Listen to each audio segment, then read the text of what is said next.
and 17. It is time for our second upper bracket quarterfinal, and I have to level with you, all right? It's a serious business now because there's been a lot of talk over the last 12 months about these two regions, NA and EU. And right now, the talking is about to stop because we have one team from each region about to come out and play a quarterfinal upper bracket. Although I will say this, yesterday Bakery told me he would be surprised if NA took a map. I'm just saying. Let's bring out our two teams and introduce you to the next quarterfinalists of the upper bracket. Our first team are a team who have exceeded expectations in North America. Didn't for a second think themselves that they would be here on the stage playing in front of you today. They are Teammates.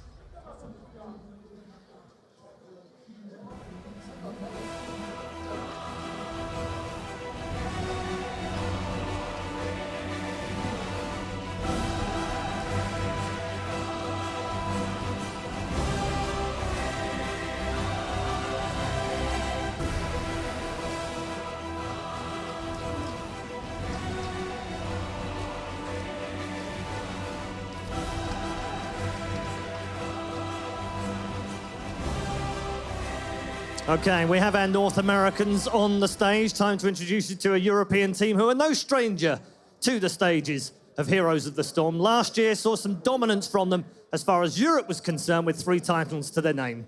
This year hasn't started the way they would have expected, but they have been making some changes. So, please welcome Team Dignitas.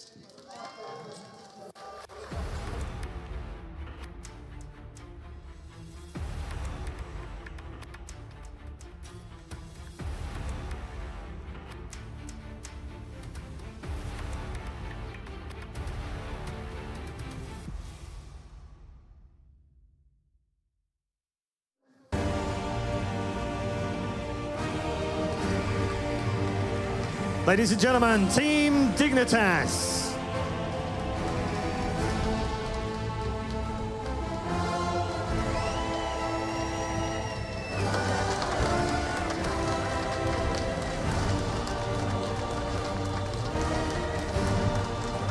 Man, Dignitas being definitely a crowd favorite here in North America versus Europe, and honestly, possibly the most highly anticipated match of this round.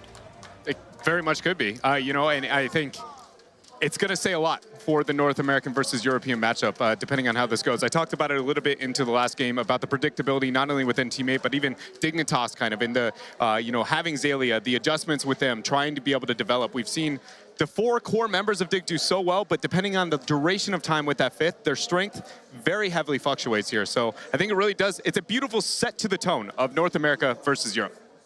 Now, first off, Tetra, welcome to the desk, my friend. What are you thinking here? What do you expect? I think I'm severely outnumbered, for starters, in terms of EU bias, but both of these two have come to the EU region before, so I'm expecting at least a little sympathy and a little help in that. But I am super excited for this. Team 8, in their interviews yesterday, said they will be using Dignitas as sort of a benchmark to work out where they stand against the rest of Europe. And if that's their benchmark, then they could be in for a surprise. We will see. Jay-How, after the first match of the day, is Europe as dominant as we thought going into this event? I don't think anybody expected what we saw in our first series. I don't want to base that on anything. To further Tetra's point, he talked about where Team 8 said themselves, we don't know where we stand. They have no idea how good they can be. Not how good they are, but how good they can be. And I think that's going to be a big question that we'll have answered here. I don't want to take too much away from that first series because this one, probably a little bit higher stakes for these two teams. Now, historically, Dignitas has performed pretty darn well on land, especially if you look at 2016. Dignitas has an amazing record. But when you look at Teammate, they have players that have, you know, kind of known to not do so well on land.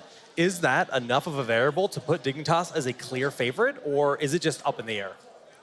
I personally think that even beyond just that, it's still safe even after the performance we just saw to Misfits. You know, it could have been just Misfits jitters. I think Jayhow's probably got the best approach to it to not, you know, overly take too much out of that matchup. But yes, that definitely helps further Dignitas as the favorite in this game. All right, well, let's go to the map selection, the ban, and the selection of game number 1's Battleground right now, as we'll see where these teams are favoring and what maps they are afraid of for this matchup. As always, You know, we have the standard ban. We have another ban coming out. It's first going to Dragonshire there. That was removed by Team 8. You know, that's pretty much always what they've banned, so no surprise there. Warhead Junction removed for Dig. So where are we going for Game 1? Infernal Shrines. Fairly standard. Everyone loves this map. We see it almost every single series from every single team. Similar in the same vein that we have Warhead bans, quite frankly. The one thing I want to see, I think, when we get further down, obviously the games are going to go on. We'll see who wins the game, who gets the map pick, and stuff like that. But I was doing some research, and Dredd, you actually tweeted about this, and I was like, man, I want to talk about this so much. We talked about it a little bit over dinner a couple nights ago, where you said map priority is going to be key, and it's based on region. And in North America, they run a lot of 2-lane maps. We do see Infernal, as you said, it is a very standard map. But I want to see how this plays out, because EU stays away from those 2-lane maps.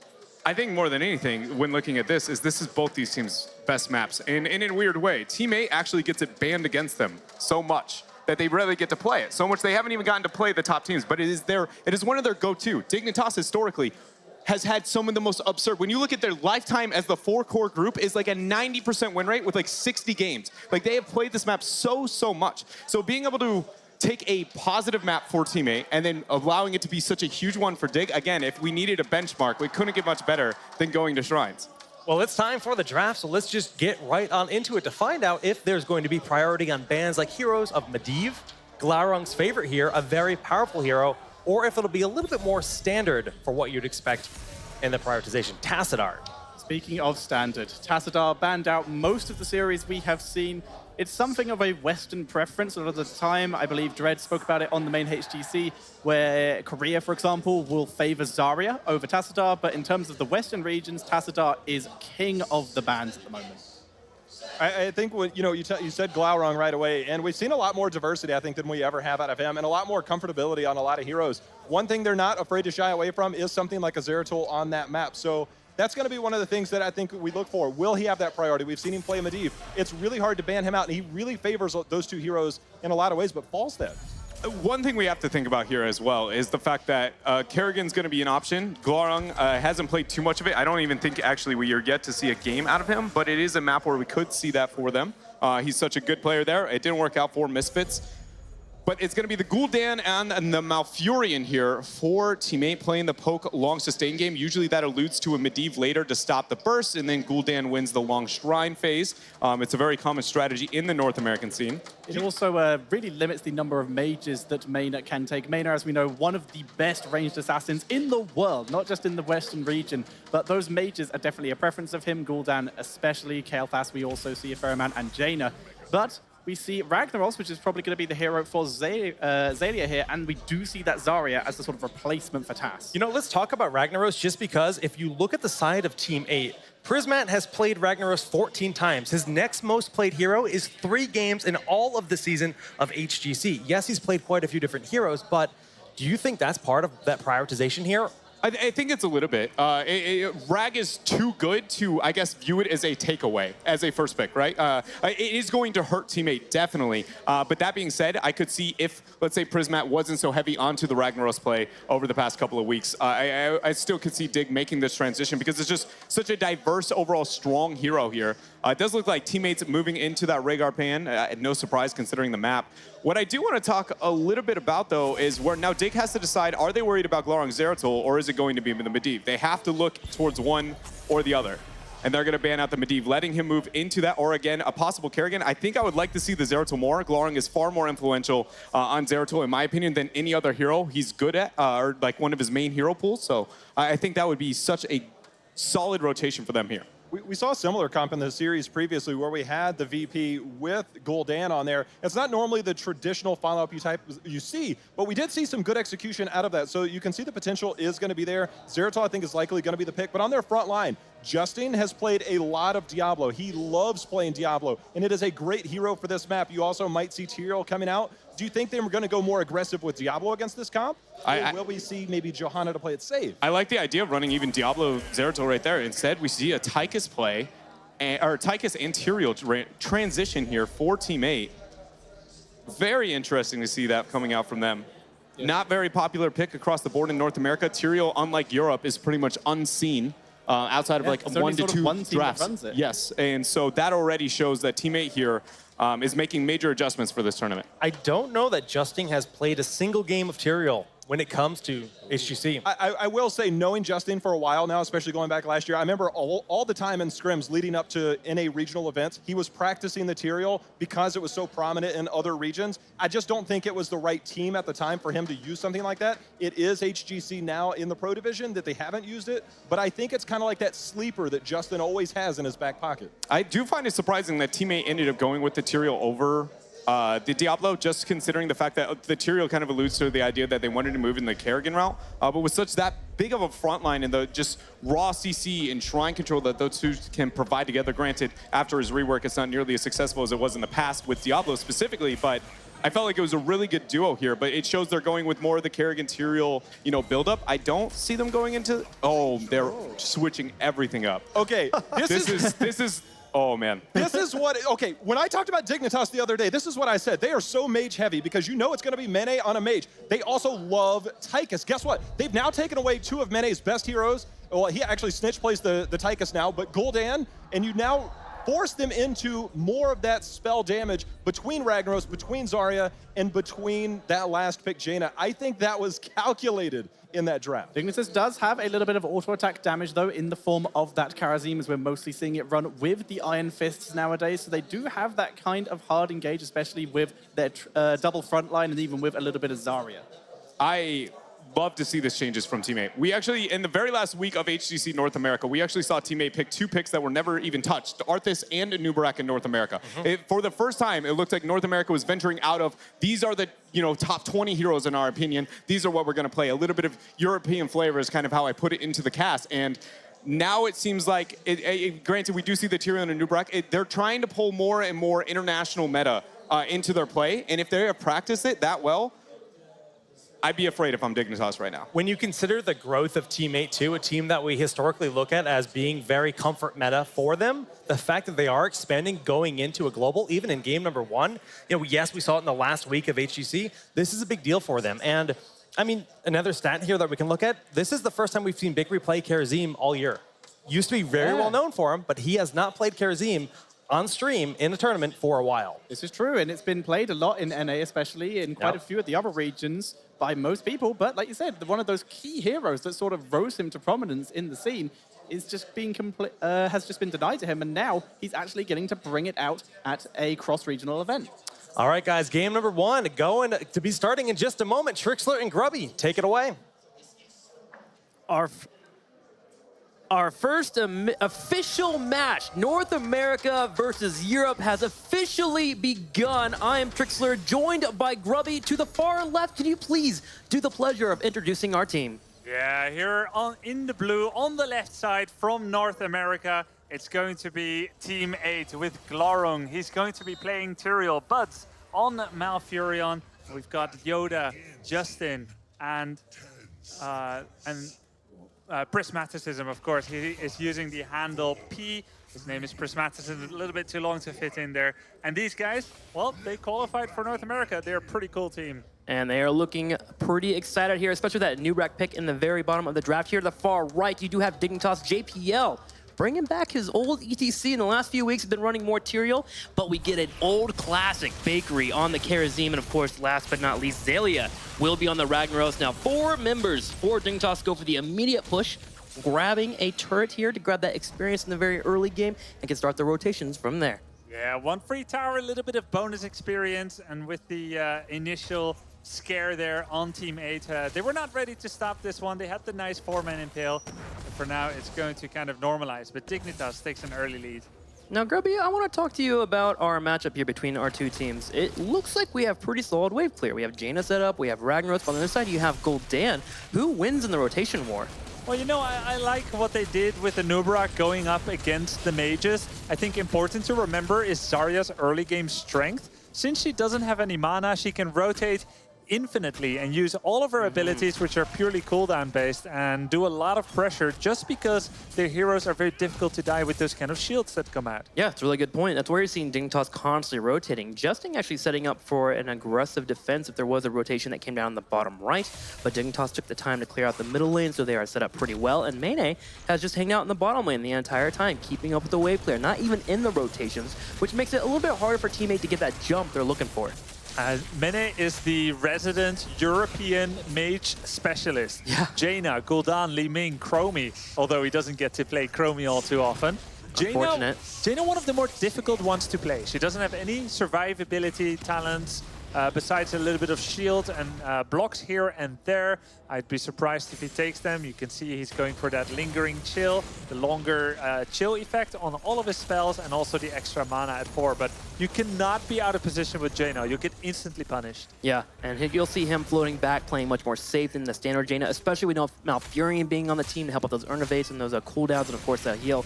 With Karazim being an aggressive support in the front line, Jaina just has to sit in the back and hang out, especially with Justin being on the opposing side here as an Anubrak. Now, we are into our first shrine phase. A total of 16 of the monkeys to 4 available here at the top already grabbed on the shrine. So Dignitas taking a nice lead, but Team 8 is contending. Yeah, Team 8's in a pretty good position. We have the threat here from Gul'dan, aiming his spells from below. He's applying wave pressure here. It's always scary shrine to fight at. So you can kind of get sandwiched here. Look at that Anubrak pressure. Tyrael, they get the blocks on JPL. JPL's in trouble. JPL goes down. Snitch trying to keep him alive, but just not enough, especially with the heals from Bakery being slightly too late. Bakery going for a kill, but Glarong looks to escape here as Zilla using that Molten Core to help out with the shrines was on the right side. That was effectively a 5v4 happening if there was no cooldowns available with the Ragnaros. So Dignitas taking a slight loss there, 28-19, still slightly ahead in the minion phase, but Team 8 is hoping to close that gap. Very good move by Glarung, pressuring Mene. Mene was previously ignored and took down Gul'dan in a 1-for-1 eye for an out. Xayliak goes down here. Ragnaros has a very important role of clearing up the final Guardians. Normally at 25 skeletons, you see Ragnaros pulling back, taking the fort and clearing up. And now I'm not sure Dignitas can still do it. It's 26 versus 33 Guardians taken, Trixler. Yeah, that looks very difficult, especially with the heroes they have available for them. Jaina being the biggest wave player. Oh, another engage here. Tyrael low on health. Glarong is going for it, looking for more here. With his death, tries to go for minion, sadly gets nothing there. But the Punisher does go to Dignitas, and they can continue pushing here in the top lane. Now, this is a pretty good push here for Dignitas. They have taken down Tyrael, and the Anubrak is too low to really make a difference here. Furthermore, the gate was down before the Punisher even jumped over it. So this is a hero-empowered Punisher push that's going to represent the fort, and once again, a great second win here for Dignitas after the early game. And I like how Dignitas put Ragnaros in the middle, on the bottom. They kept up their lead here, grabbing the experience, pushing, forcing Gul'dan to come clear that wave. Because the major wave clear for Team 8 is Gul'dan. Tychus is okay when he uses grenades, and Tyrael for the most part, but Tyrael fell victim to Dignitas on the top lane, so they just took their pressure that they gained from that, pushed middle lane, the bottom lane, and got the fort as well. Great maximization of the situation by Dig.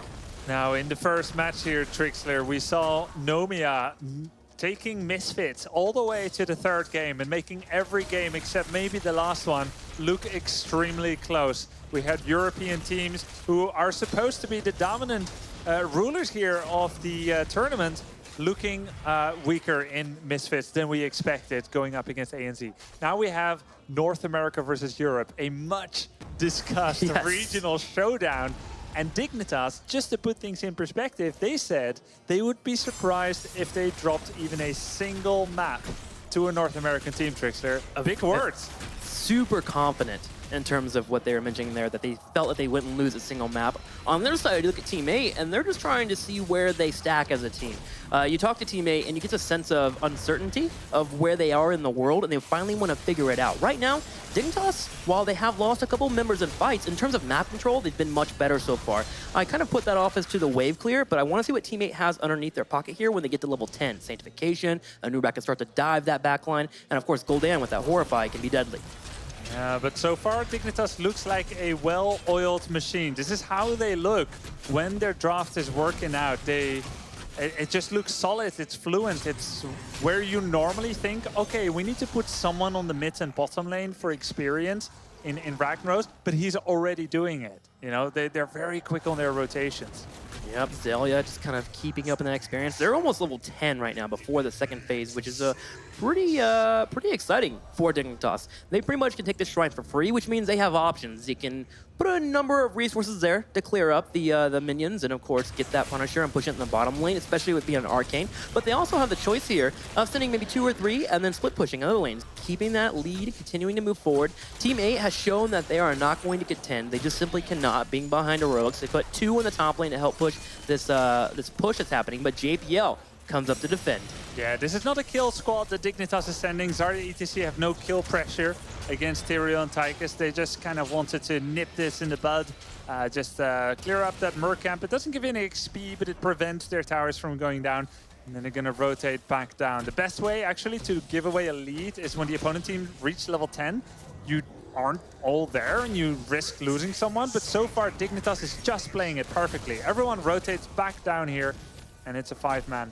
Yeah, I agree with you, especially with that Zarya in the middle lane already moving down. Snitch even looking for a flank here with that expulsion zone. Okay, Punisher jumps in. JPL goes for the power slide. Justin will get away with his burrow charge, just barely getting away from the escape. Yoda on the back left helping clear up this Punisher, but Team 8 in a very scary position. A 3-quarter health.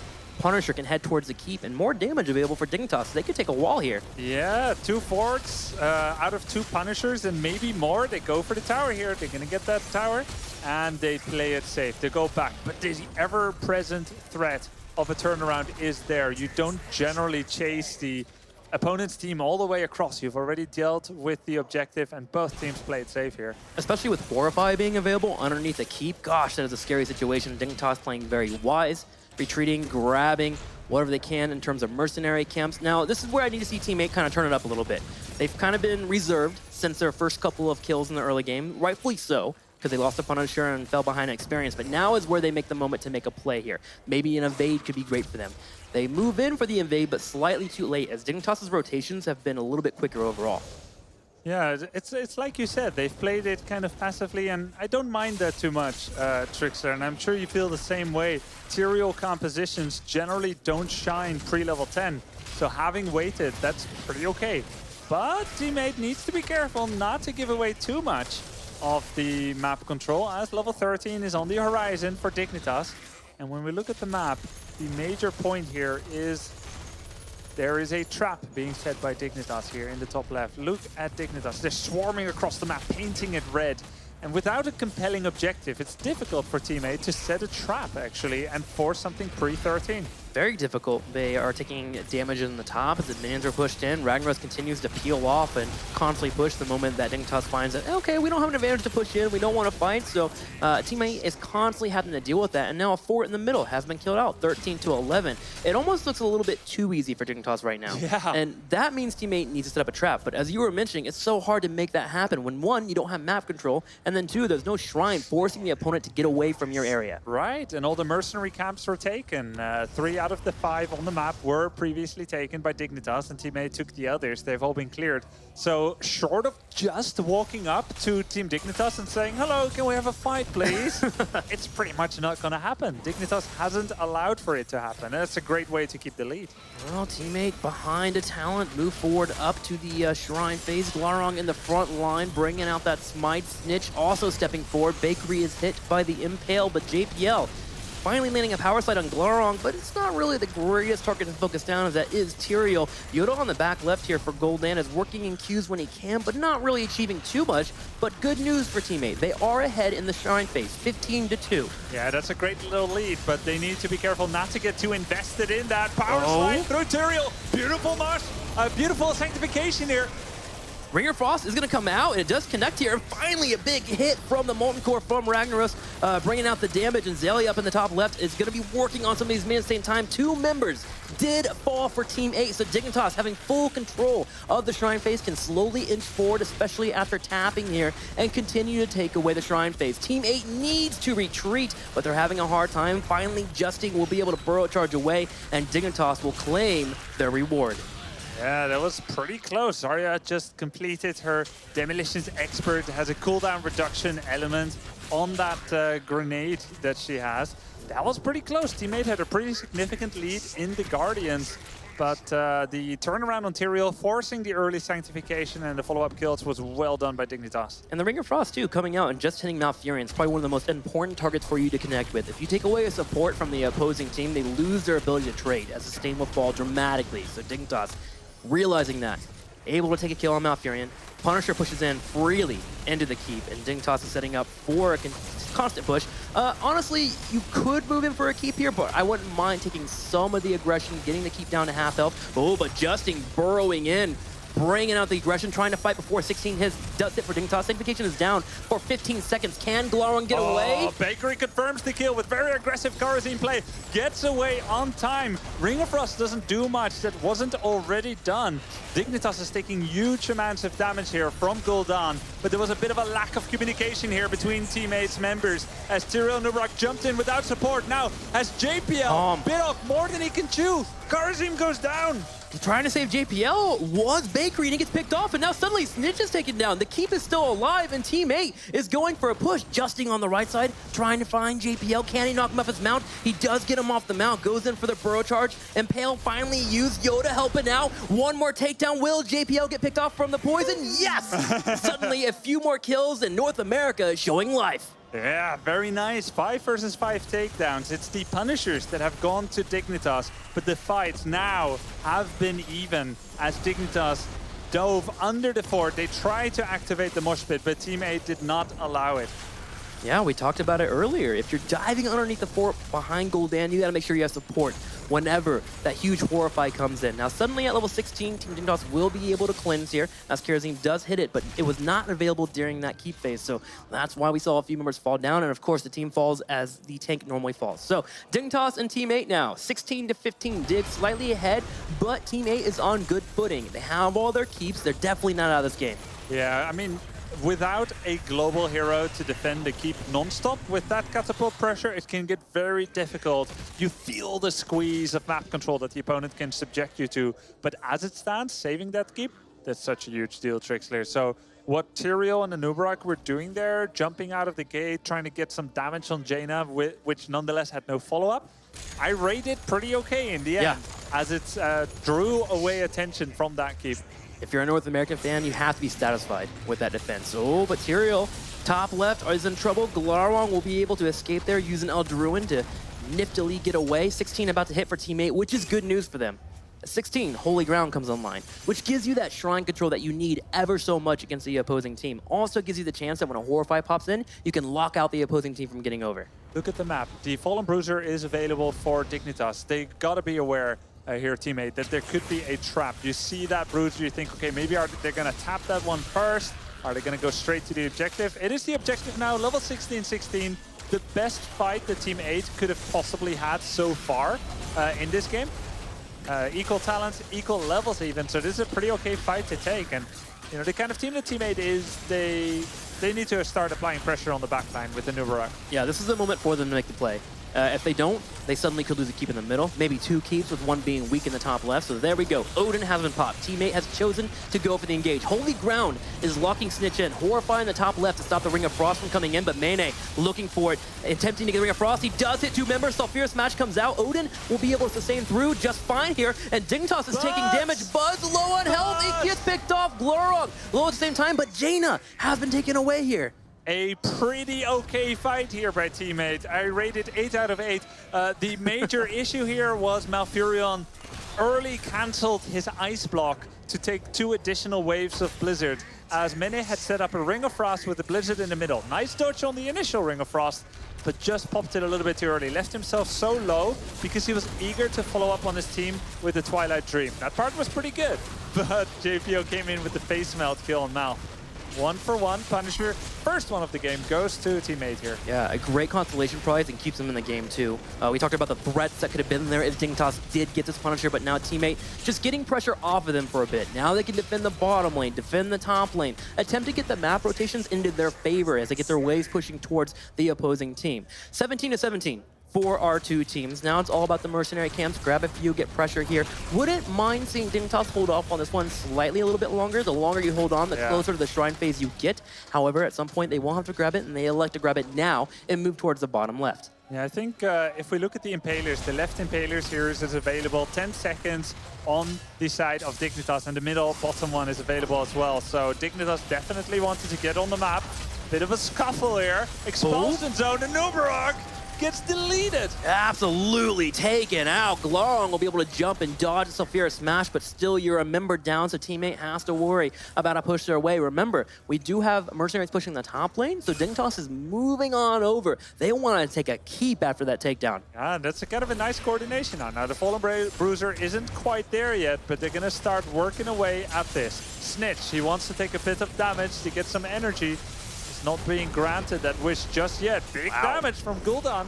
Big poke there. Got to be careful with Gul'dan having that area effectability that can absolutely destroy there. Finally, though, the keep will fall with the poke from Dignitas, and they are happy campers. They just need to retreat now with the Nubarak being up in the next 8 seconds. Move towards the ever-looming goal of getting to level 20 and set up somewhere else where we can get more of an advantage. You're not getting core damage at that point, so go for a keep, get a keep wall. That's your advantage, and Dignitas does it perfectly. Man, I'm looking at that root on the 2 members of Dignitas there, and the follow-up corruption damage from Gul'dan seems really nice. Zarya casts a single game-trained shield, shielding her allies from all of that poison damage, and gets 60% of her energy there. A great counter pick here that followed into that Gul'dan pick from teammate.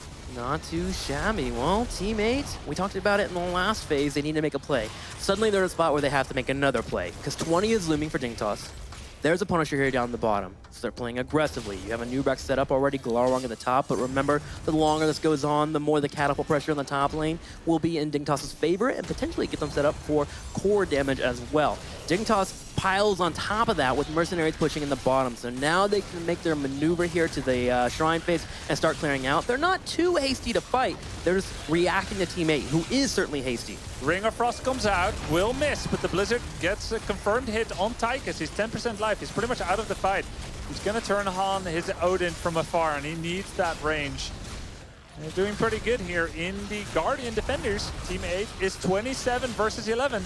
Can they just squeeze out the objective here at the very least? They're hoping so. They're using the area effectability from Odin. Remember Ring of Frost being down. Oh gosh, Bud's taking some damage. Will dodge it there with the ice block. Glorong on the back right does lock out Zelia. Zelia goes for Seer Smash and he hits Gul'dan. Glorong on the side, low on health, 33 to 21. Can Team 8 do it? It's not looking like it's gonna be possible. Oh, Prismaticism gets taken out here. Mena on the warpath, very aggressive positioning. He knows he can do it because he has the improved ice block, and Nubarak goes down to Jaina. He's supposed to counter her, but of course the odds are not in favor of Team 8 anymore. Wonderful solo kill by Zelia on that Gul'dan there, and that pretty much sealed the deal here as there's catapults on the court. They're just gonna walk straight past the keep. It's not even about the Punisher anymore. JPL even bolting over the keep there just to start applying pressure to the core. The core is falling for 15 seconds, no one to be available, even making the minions dance. EU taking game number 1, this EU versus North America matchup, and Dignitas is feeling good over Team 8. Easily best mosh pit of the game. Easily the best mosh pit by far. What was that, a six minion dancer, which is unheard of. Really impressive. Normally you get like 5 at best. I think it was the only mosh pit of the game, wasn't it? Yeah, that was the only mosh pit. Most of the fights were around the Ring of Frost, but Team 8 there taking a fight, and honestly, they're in a desperate measure. They need to make that play. One thing I did want to commend is Tyrael did die and he wanted to go in for the last few hits. He needed 3 more minions, but Dignitas deserved to do any damage to any of the minions, so there could be a snipe from Glorong with the Tyrael death there. So Dig just feeling, I guess if I were to put that match into one word, controlled the entire time. Yeah, a well-oiled machine was Team Dignitas. They looked impressive. Now, it was the wish of Team 8 to measure themselves to European teams. They've played plenty of North American teams. They said they want to know how they measure up. And you know, so far, they look pretty good, but Dignitas just a little bit too well-oiled. Yeah, they had a couple of moments where they felt like they could make a play, and it looked like they could, but Dignitas just played so reserved and so well over on map control. All right, guys, well, that's going to be it from us. Let's go ahead and go to the front desk and listen to Jake and crew.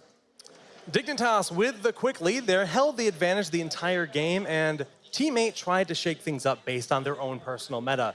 I mean, looking at that game, especially with you, Dread and Jayhow, being very focused on NA, did it work out? I mean, obviously it didn't work out for them, but was there anything promising that you saw out of their mix-ups? I mean, I think the biggest thing that I would say to compliment what Teammate did in that game was, number one, fluctuating their meta picks, not sticking to the same thing what the Glowing did, and then taking Dignitas to their best map. Granted, it's Teammate's best map too. It was still pretty close. Yes, it was very controlled on the side of Dignitas, but to be honest, like, Dignitas has done some pretty crazy things on Infernal Shrines to even better teams than Teammate. So I was surprised it was that close, I guess.